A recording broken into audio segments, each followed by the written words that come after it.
Waleed office में नहीं है और जहाँ है वहाँ मावरा मौजूद है, लेकिन सोचने वाली बात यह है मावरा वहाँ पहुंची कैसे?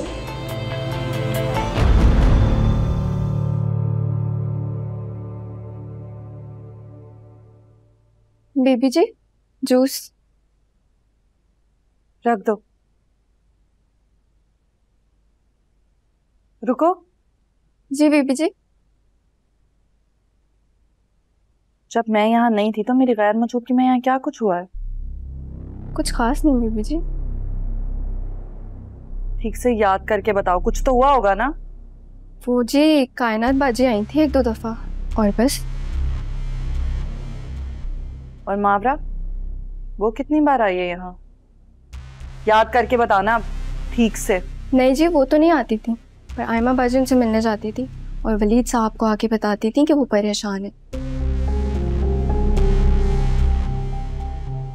और याद आया जब मावरा बाजी के अब्बू का इंतकाल हुआ था तो आयमा बाजी, वलीद साहब और इबाद साहब ने उन्हें बहुत संभाला था, उनके खाने पीने का बंदोबस्त और बाकी सब भी।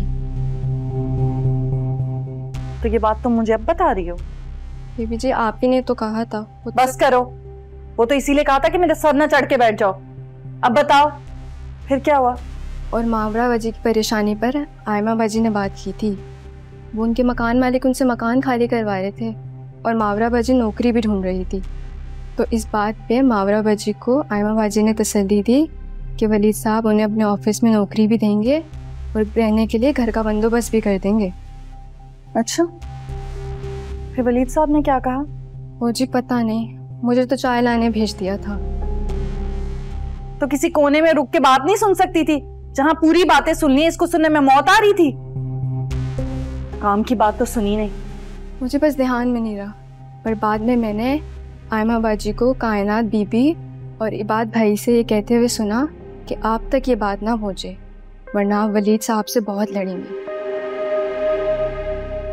या अल्लाह, मेरे पीछे इतनी साजिशें हो रही हैं, मेरा तो घर बर्बाद कर देंगे ये लोग। पता नहीं कैसी कैसी साजिशें कर रहे हैं। बीबी जी वो थोड़े से पैसे मिल जाएंगे, बिजली का बिल देना है। साथ ही फरमाइशें आ गई हैं। काम की बात हालांकि कोई सुनाई नहीं है, लेकिन रिश्वत चाहिए। दे दूंगी, जाओ अभी। जी शुक्रिया जी।